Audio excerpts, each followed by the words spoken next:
로마서 14장 13절에서 23절.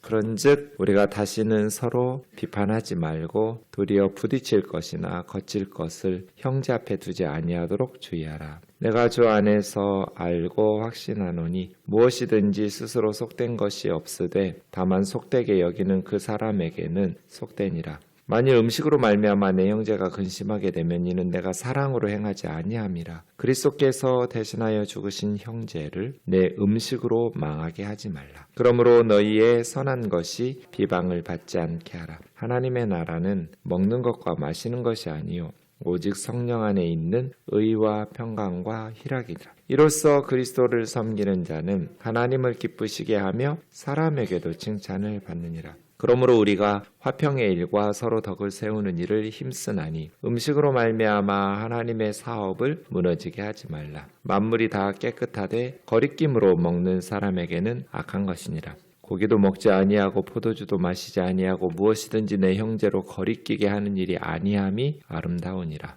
내게 있는 믿음을 하나님 앞에서 스스로 가지고 있으라. 자기가 옳다 하는 바로 자기를 정죄하지 아니하는 자는 복이 있도다. 의심하고 먹는 자는 정죄되었나니 이는 믿음을 따라 하지 아니하였기 때문이라. 믿음을 따라 하지 아니하는 다 전이라.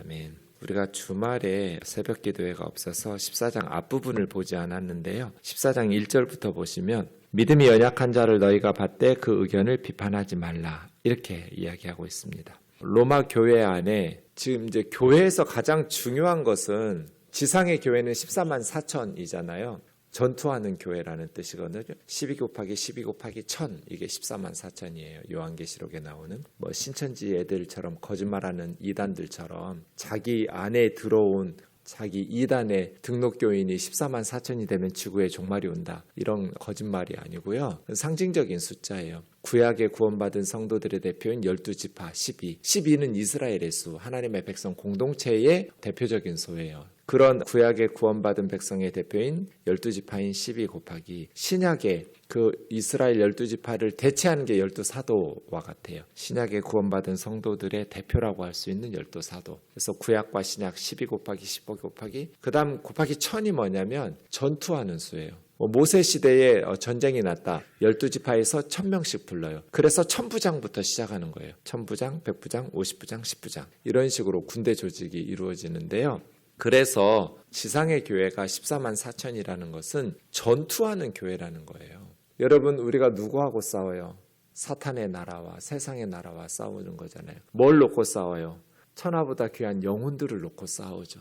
그 영혼들을 하나님의 나라 백성으로 만드는 그것을 위해서 중요한 게 뭐예요? 전쟁에서 이기려면 뭐가 중요해요?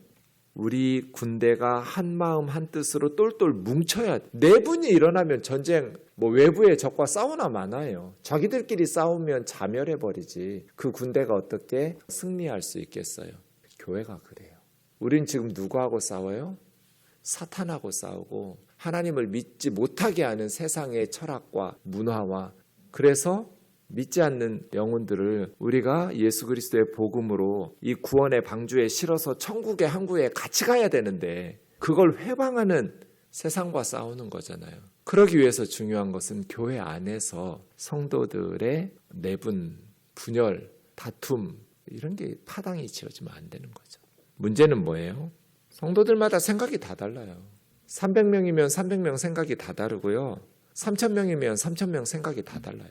이런 주제에 대해서는 이렇게 생각이 나누어지고 또 다른 주제에 대해서는 또 다르게 생각이 나누어지고 그건 지극히 정상이죠. 하나됨을 말한다고 해서 한 목소리를 내라는 게 아니에요. 그럼 독재를 해야 돼요. 북한은 조용하죠. 의견을 냈다가 숙청당하니까요. 그렇다고 해서 그게 평화로워요? 숙청당하고 죽임당할까 봐 내 의견을 마음껏 자유롭게 표현하지도 못하는 게 그게 평화냐고요. 그건 평화가 아니죠. 똑같은 의견을 가져야 되고 똑같은 생각을 가지고 똑같이 말하고 그건 교회의 평화가 아니에요. 그런 식이 아니라 합창단 같거나 오케스트라, 심포니 오케스트라 같은 거예요. 각각의 소리가 달라요. 그런데 지휘자의 지휘에 맞춰서 각각의 소리를 내지만 하모니를 이루어서 그냥 아무리 독창을 잘해도 화음이 없잖아요. 독창은 독창대로의 맛과 멋이 있지만 저는 합창이나 중창이나 자주 찾아 듣는 게 이거거든요. 제 운전하는 교회 승합차에는 언제나 베스퍼스 팀이라는 그 합창까지는 아니고 우리 교회에도 왔었던 그런 중창보다는 조금 숫자가 많은 그런 사부로 찬송을 불러주는, 들어도 질리지가 않아요. 합창이 주님을 찬양하는데 화음이 있는데 이제 하도 수백 번 들었을 거잖아요. 그 CD를 듣다 보니까 이제는 그 뭐 테너 소리가 들리고 베이스 소리가 들리고 이 새로운 것들이 계속해서 이렇게 감상을 하게 돼요. 너무 아름다워요. 이런 식의 하나됨이에요. 교회의 하나됨이라는 것은 뭐 목사님 생각하고 다 똑같아야 되고 당회에서 말하는 대로 일사불란하게 움직여야 되고 이런 게 아니고요. 각각의 신앙의 색깔도 다르고 또 여러 가지 스타일도 다르지만 그것이 다 서로 존중하면서 교회의 머리 대신 예수 그리스도의 지위에 따라서 하모니를 이루는 거죠. 합창 같은 거. 그러려면 어떻게 해야 돼요? 나의 신앙의 스타일이나 이런 것들을 가지고 있되 나와 다른 생각을 가지고 신앙의 스타일을 가지고 신앙생활하는 자매 형제들을 존중해야 돼요. 그래야 우리 팀이 하나가 되죠.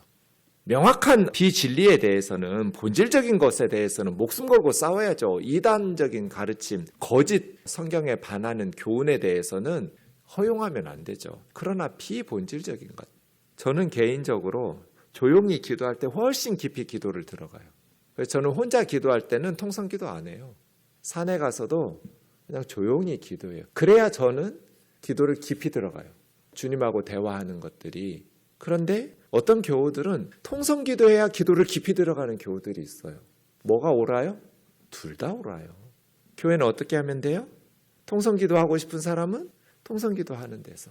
그런데 왠지 통성기도 하는 데서는 기도가 깊이 못 들어가. 그러면 조용히, 우리 교회 뭐 기도할 때 너무 많잖아요. 조용히 기도하고 싶으면 조용히 기도할 수 있는데 너무 많아요. 조용히 가서 기도에 집중할 수 있는데 겨울방처럼 들어가서 기도하시면 돼요. 존중하면 돼요. 때로는 조용히 기도하고 때로는 통성으로 기도하고. 이게 이제 두 가지인데요. 14장에 보면 하나는 먹는 것, 음식법. 구약에는 먹을 수 있는 것과 먹을 수 없는 것들이 음식법이 구별되어 있었잖아요. 율법에. 그러니까 이제 유대인 출신은 그걸 지켰겠죠. 주로. 유대교 출신 크리스찬들은. 이방인 출신 크리스찬들은요.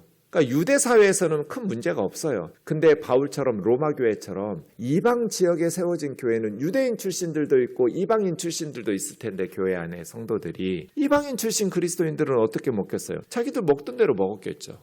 그러면 유대인 출신 그리스도인들이 저거 먹으면 안 되는데 라는 말을 하겠죠. 또 하나는 4절부터 보면 이 절기법, 날달 절기예요. 어떤 사람은 뭐 안식일, 유월절, 초막절 이런 것들을 잘 지켜야 된다. 율법에 나오니까요. 그게 유대인들에게는 그게 너무나 당연한 거죠.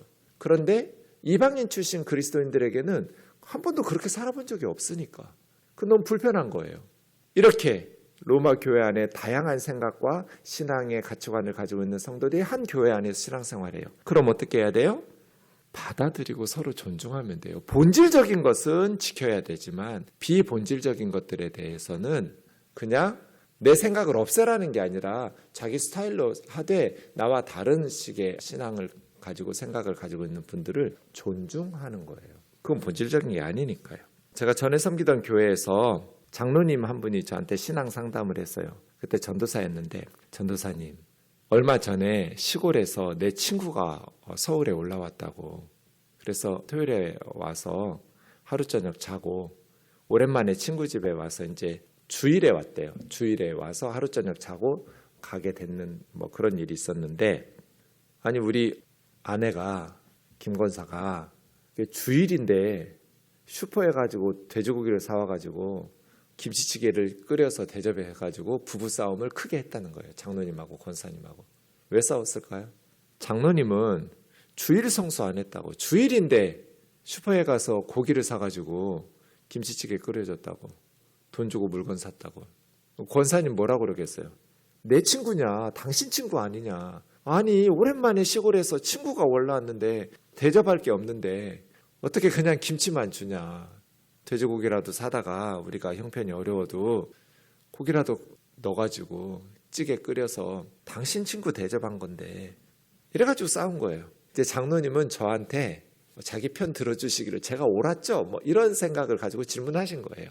이제 뭐라고 대답할게요? 로마서 14장 읽어보라고 그랬어요. 로마서 14장 읽어보세요. 여러분 같으면 어떻게 할 것 같으세요? 상황에 따라 다르죠. 각각 신앙의 수준이나 상황들이 다르잖아요. 그래서 만약에 그 친구가 크리스찬이고 또 뭐 용납할 수 있으면 아무개야 내가 이렇게 돼지고기라도 사다가 김치찌개를 끓여줘야 되는데 그러고 보니 돼지고기도 부정한 짐승이네요. 뭐 어쨌든 구약의 율법식으로 말하면 오늘 주일이니까 우리가 그렇게 할 수 없으니 그냥 집 안에 있는 반찬으로 그냥 먹자 이렇게 하든지 아니면 그 친구가 믿음이 없거나 이러면 이 아무개네 집에 몇 년 만에 친구라고 찾아갔더니 그냥 김치 하나 내놓더라 이럴 수도 있잖아요. 서운할 수도 있잖아요. 뭐 그러진 않겠지만 친한 친구라면 그러니 뭐가 옳다 그러다 말할 수는 없을 것 같아요. 주일 성수의 개념 이게 이제 어떤 사람은 그 날을 더 중요하게 여기고 어떤 사람은 모든 날이 동일하다고 여기고 이런 신앙의 색깔이나 주장이 다 달라요. 그러니 그렇게 음식이나 절기나 이런 것들을 가지고 다른 지체들에게 걸림돌을 두지 말라는 거예요. 그래서 13절 보세요. 다시는 서로를 판단하지 말고 도리어 부딪힐 것이나 거칠 것으로 형제 앞에 두지 아니할 것을 주의하라. 조심하라는 거예요. 판단하지 말라는 것은 선악을 분별하는 분별력을 가지지 말라는 것이 아니라 다른 사람을 흠잡고 비판하고 비난하지 말라는 뜻이에요. 옳고 그름은 우리가 분별력은 갖추기 위해서 정신 바짝 차려야죠. 그러나 비본질적인 것들을 가지고 다른 사람을 신앙을 걸려 넘어지게 하는 걸림돌을 앞에다가 다른 자매 형제들 앞에 두지 말라는 거예요. 얼마 전에 친한 목사님을 만났는데 목사님들 4명이서 만났어요. 대화를 나누다가 술 얘기가 나왔어요. 그 목사님 진짜 훌륭한 목사예요. 장로교 목사님인데 참 성경에 대해서 신대원에서 학생들 가르치다가 지금은 목회를 하고 있는 성경적으로 탄탄하고 아주 삶도 존경할 게 많은 목사님이에요. 뭔 얘기를 나오다가 그 목사님은 그냥 막걸리 마시는 거예요. 술 드시는 거예요. 그래가지고 다들 물어봤어요. 목사님은 술 마시냐? 그래서 나는 안 마신다. 왜 안 마시냐? 주님도 마셨는데 주님은 마셨지만 나는 안 마시면 안 되냐? 제가 그렇게. 왜요? 제가 고기 먹으면서 와인 한 잔씩 먹는다고 주님과 저 사이에 큰 문제가 있을까요? 없어요. 근데 왜 안 마실까요? 다른 자매 형제들이 시험에 드니까요. 그까짓 게 뭐라고 사이다 먹으면 되는데 그거 술 마셔가지고 다른 지체들에게 시험에 들게 해요. 제가 무슨 더운 여름에 시원한 맥주 한 캔 마신다고 그래서 하나님하고 저 사이의 관계에 무슨 문제가 발생하겠어요? 아무 문제도 없어요. 그런데 왜 안 마셔요? 그런 모습을 보면서 목사가 술 먹네? 이런 식으로 시험에 드는 믿음이 연약한 지체들이 있으니까 죽을 때까지 안 마셔요. 이런 거죠. 우리가 할 수 있지만 다른 지체들이 시험에 든다면, 믿음이 연약한 지체들이 시험에 든다면 내 음식의 즐거움보다 공동체의 영적 건강이 더 중요하지 않아요? 그래서 절제하는 거예요. 그래서 14절부터 바울은 음식에 대해서 얘기해요. 바울은 아무거나 먹어도 된다는 주의자예요. 유대인이지만 왜냐하면 14절 보세요. 내가 주 안에서 알고 확신하는 것은 무엇이든지 어떤 음식이든지 그 자체 스스로 속된 것은 없다. 다만 속되다고 여기는 그 사람에게는 그거 부정한 음식이다. 구약의 율법대로. 그래서 15장 1절 보시면 믿음이 강한 우리는 마땅히 믿음이 연약한 자들을 담당하고, 이 강한 자들이란 것은 아무 음식이나 먹어도 된다고 말하는 자들이거든요. 그러니까 바울은 우리는, 믿음이 강한 우리는 이렇게 말하거든요. 그러니까 바울은 먹는 음식법에 대해서, 이거 마가복음에서 예수님께서 이미 다 말씀하셨어요. 사람 속으로 들어가는 음식이 그 사람을 부정하게 하지 않아요. 사람 속에서 나오는 음란하고 시기하고 질투하고 탐욕 부리고 이런 것들이 그 사람을 죄짓게 만드는 거지, 구약의 음식법대로 골라 먹었다고 해서 더 경건해지는 것도 아니고 뭐 돼지고기 먹었다고 해서 더 부정한 것도 아니에요. 예수님의 가르침처럼 사도 바울은, 그래서 디모데전서 4장 14절에서도 하나님이 지으신 모든 것이 선함에 감사함으로 받으면 버릴 것이 없느니라. 하나님이 지으시고 보시기에 좋았더라 그랬잖아요. 다 이게 창조 원리예요. 하나님 지으신 모든 것이 다 선해요. 자체적으로 스스로 악하거나 부정한 건 없어요. 하지만 부정하다고 여기고 간주하는 그 사람에게는 부정하겠죠. 그럼 어떻게 돼요? 15절처럼 하면 되는 거예요. 만일 음식으로 말미암아 내 형제가 근심하게 되면 네가 아무 음식이나 먹음으로써 연약한 형제가 볼 때 저건 먹어서는 안 되는 부정한 음식인데 를 먹음으로써 시험에 들게 하고 신앙적으로 이런 피해를 보게 되면 너는 사랑으로 행하지 않은 거다. 그리스도인들은 사랑이 가장 중요하잖아요. 사랑으로 행하는 것, 그리스도께서 대신하여 죽으신 형제를 내 식물로 망하게 하지 마라. 너의 음식을 아무렇게나 먹어도 된다는 그러한 고집스러운 식습관 때문에 믿음이 연약한 지체들을 영적으로 파멸시키지 말라는 거예요.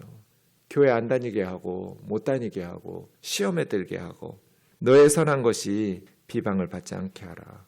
예수님은 그 자매 형제들을 위해서 죽으셨는데 그렇게 해서 살려놨고 교회에서 신앙생활하게 만들었는데 예수님은 그를 대신하여 죽으실 만큼 사랑하셨는데 너희는 그 자매 형제들에 대한 그 정도의 애정과 사랑도 없어서 되겠냐는 거예요. 음식 그까짓 게 뭐라고. 하나님의 나라는 17절이요. 하나님의 나라 할 때 중요한 건 하나님의 통치 개념이에요. 하나님의 다스리심은 먹는 거 마시는 데 있는 거 아니에요.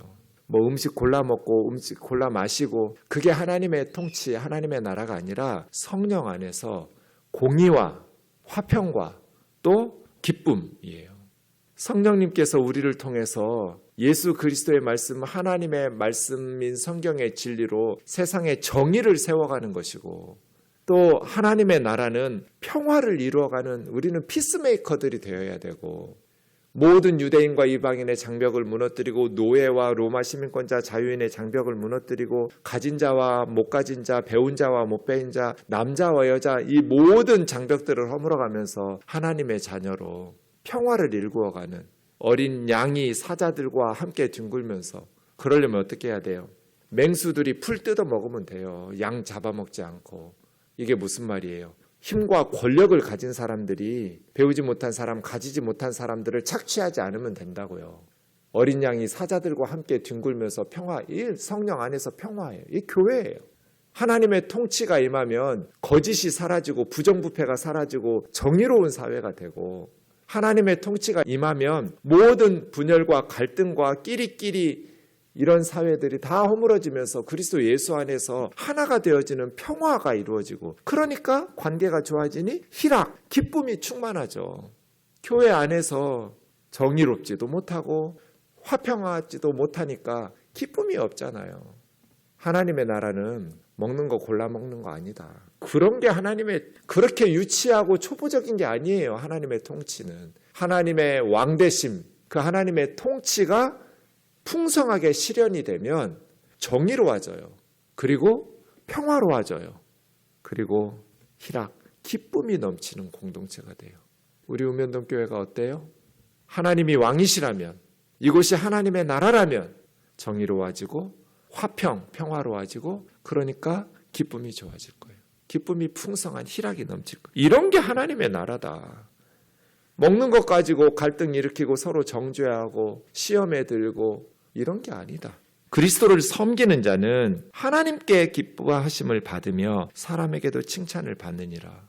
당연히 그러겠죠. 그러므로 우리가 화평하게 있는 일과 서로 덕을 세우는 일을 힘쓰나니 그리스도인들은 화평을 일구는 일 그리고 건덕, 덕을 세우는 일에 힘써야 돼요. 이게 우리가 힘써야 될 일들이에요. 먹어도 돼요. 마셔도 돼요. 그런데 다른 지체들을 존중하고 아끼고 사랑하기 때문에 절제하는 거예요. 가하다고 해서 다 해도 되는 거 아니에요. 명품 걸치고 와도 돼요. 그런데 가난하고 연약한 지체들을 위해서 그냥 검소하게 입고 오는 거예요. 막 이렇게 내 자랑해도 돼요. 그런데 자식 때문에 남편 때문에 고생하는 어려워하는 지체들이 교회에 없는 교회가 어디 있어요? 그래서 절제하는 거예요. 자랑하지 않고. 하나님 앞에서 감사하고 하나님 앞에서 개인적으로 있을 때는 기뻐하지만 교우들 앞에서는 다른 지체들을 배려하고 존중하기 때문이에요. 식물로 인하여 하나님 사업을 무너지게 하지 마라. 너의 자유, 너의 신앙의 자유 때문에 다른 지체들을 가하다고 해서 아무렇게나 하면 안 되잖아요. 우리 집에서 내가 노래 부르는데 뭐가 문제야? 그래도 시간이 있잖아요. 새벽에 부르면 안 되잖아요. 잠자는데. 내 자유가 다른 사람의 피해를 주면 절제해야죠. 전도가 되겠어요? 새벽마다 찬송 부르면? 조용히 아니면 내 방에 그렇게 방음시설을 해놓고 부르든지 아니면 사람들 없는 곳에서 조용히 부르든지 막 새벽부터 움직이고 세탁기 돌리고 난 그런 그리스도인들을 이해할 수가 없어요. 전도를 어떻게 하려고 그래요? 고기도 먹지 않고 포도주도 마시지 않고 무엇이든지 내 형제로 거리끼게 하는 일을 아니함이 아름답다. 우리식으로 하면 담배도 피지 않고 술도 마시지 않고 무엇으로든 다른 형제들을 걸려 넘어지지 않도록 하는 것이 아름다운 일이다. 결론 22절 23절. 너에게 있는 믿음을 하나님 앞에서 스스로 가지고 있으라. 믿음이 있는가? 하나님 앞에서. 남에게 과시할 것도 없고 강요할 필요도 없어요. 그냥 스스로 하나님 앞에서. 다 우리가 하나님 앞에 심판대에 나갈까요? 14장 앞부분에 보면. 내가 아무리 뭐라고 떠들어도 하나님 앞에서 우리는 스스로 책임지고 살아야 돼요. 자기가 옳다 하는 바로 자기를 책망하지 않는 자는 복이 있도다. 의심하고 먹는 자. 의심을 품고 먹으면 믿음으로 먹는 게 아니죠. 그 양심에 의해서 이미 정죄가 된 거예요. 믿음으로 행하지 않는 모든 것이 죄다. 이죠. 우리나라는 처음에 선교사님들이 왔을 때 술, 담배를 금하지 않았어요. 1885년 4월 5일에 오셨잖아요. 언더우드 아펜젤러가. 사실은 언더우드 아펜젤러가 첫 번째가 아니에요. 그 1년 전에 알렌 선교사가 먼저 왔어요. 근데 왜 우리는 알렌을 먼저 초대 선교사로 인정하지 않고 언더우드 아펜젤러를 초대 선교사로 하는지 저는 그건 옳지 않다고 봐요. 알렌이 처음에는 선교 사역을 시작했는데 나중에는 외교관이 되거든요. 평신도로 돌아가서 선교 사역을 안 했다고 그래서 알렌을 무시하는 경향이 있는데 언더우드 아펜젤러보다 1년 먼저 들어온 선교사가 알렌이에요. 알렌을 최초 선교사로 봐야 돼요. 어쨌든 그 시절에 왔을 때 1880년대 중반에 왔지만 1901년까지 술, 담배를 금하지 않았어요. 그러니까 거의 20여 년간. 그래서 선교 편지들을 초창기에 보면 예배당에서 담배 연기가 가득 찬 그런 내용들이 많이 나와요. 선교사님들의 선교 편지에. 근데 이것을 1901년에 예수교 장로회 공의회에서 신앙생활 지침서라는 것을 내면서 7대 강령을 내요. 이 장로교에서부터. 한국 교회의 7가지를 신앙생활의 지침서 강령을 줘요. 첫째, 예배 출석을 철저히 할 것. 이게 첫 번째예요. 성도들에게 선교사들이 가르친 거예요. 예배 출석 잘하도록 가르치자. 예배 출석 철저. 모든 공예배를. 두 번째, 성수주일. 주일을 성수하게 하자. 세 번째, 부모에게 효도. 부모 공경하는 걸 가르치자. 효도하는 게 세 번째예요. 네 번째, 일부일처. 첩질을 못하게 하자. 그때는 방구 좀 낀다는 사람들은 다 첩질했잖아요. 그걸 금하게 하고 일부일처를 지키게 하자. 이게 얼마나 좋은 법들이에요. 다섯 번째, 인가 귀도라고 해서 가족 구원이에요. 인가, 가정을 인도해서 귀도, 도로 귀하게 하자. 믿게 하자. 믿지 않는 가족들을 복음화, 가정 복음화하자. 마지막, 여섯 번째, 근면성실. 근면하고 성실하게 살게 하자. 마지막 7번째가 금주금연이에요. 한국 사람들이 지금 우리나라가 음주량 세계 1위예요. 술 때문에 음주운전이나 이런 것들로 인해서 얼마나 많은 피해가 있어요. OECD 국가 중에 우리나라는 술로 망하는 나라 같아요. 대학생들이 그렇게 젊은 애들이 술을 먹고 인사불성이 돼요. 한참 실력을 기르고 공부해야 될 나이에 대학생들이 술을 너무 많이 마셔요. 젊은 애들이. 그래서 어떻게 미래가 있겠어요, 우리나라에. 일본에는 이치코프라는 게 있잖아요. 한 잔. 딱 이치코프하고 끝. 취해가지고 흥청망청 안 해요. 근데 우리 젊은이들 너무 술을, 그러니 건강을 잃어버리고 그런 일들이 많죠. 담배도 마찬가지예요. 그 무슨 건강에 도움이 되고 하겠어요. 그래서 선교사님들이 저는 금주 금연을 잘 시켰다고 생각해요. 이런 좋은 전통이 있는데 예수님 믿지 않는 사람들도 금연 캠페인을 벌이고 담배 끊자라고 하고 있는데 굳이 이 좋은 전통을 교회에서 깨뜨릴 필요가 뭐가 있어요? 단, 저는 우리 교회에 흡연실을 하나 만들어줄까? 이런 고민을 늘 해요. 맨날 교회 주변에서 사람들이 담배를 펴요. 그리고 담배꽁초 아무데나 버려요. 그래서 차라리 그냥 주차장 한쪽에다가 흡연실을 만들어줄까? 이런 고민 늘 해요. 여기서 피우라고, 마음 편하게. 굳이 담배 피운다고 그래서 지옥에 가는 것도 아니고 끊으면 건강상 좋겠죠. 여러 가지로 유익이 있어서 좋겠지만 그렇지 않다고 그래서 더 믿음이 없다거나 믿음 좋은 줄 알았더니 술을 마시네. 여러분 정말 탁월한 영적인 거인들 중에 담배 피는 사람 많아요. 지금 세계적인 신학자들 중에 술 마시는 사람 많아요. 괜찮아요. 그게 뭐 대단한 거라고. 본질적인 것도 아닌데. 한국의 문화 속에서 교회의 전통 속에서 예수 믿는 사람들은 술 담배를 안 하니까 좋다고 말하지. 세상 사람들이 술 담배를 안 해서 싫다는 사람처럼 본 적이 없어요. 자기는 예수는 안 믿지만 술 담배는 피워도 안 피우면 좋지 뭐. 그걸 뭐하러 굳이 교회에서 아이들에게 어려서부터 가르쳐서 이렇게 건전하게 살게 하면 좋잖아요. 그러나 그렇게 한다고 해서 담배도 피지 않고 술도 마시지 않아서 다른 연약한 지체들에게 걸림돌 안 주는 게 좋겠지만 그렇지 않다고 해서 남 등쳐먹고 그런 식으로 경제적으로 착취하고 하는 게 훨씬 더 악한 죄지. 술 먹고 담배 피우는 게 뭐 그렇게 대수겠냔 말이에요. 기도하겠습니다. 하나님 아버지, 우리는 전투하는 교회입니다. 하나님의 통치, 하나님의 나라는 정의로운 것이고 화평을 이루는, 평화를 일구는 피스메이커들의 공동체이어서 어린 양과 사자들이 함께 뒹굴고 또 독사굴에 어린이가 손 넣고 장난쳐도 물지 않는, 해함도 상함도 없는 평화로운 곳입니다. 교회 안에서 여러 가지 신학적인 성경적인 것들을 앞세우면서 다른 지체들을 정죄하고 비난하고 판단하는, 그래서 스스로 자멸하는 어리석은 기독교 되지 않게 하옵소서. 예수님의 이름으로 기도하옵나이다. 아멘.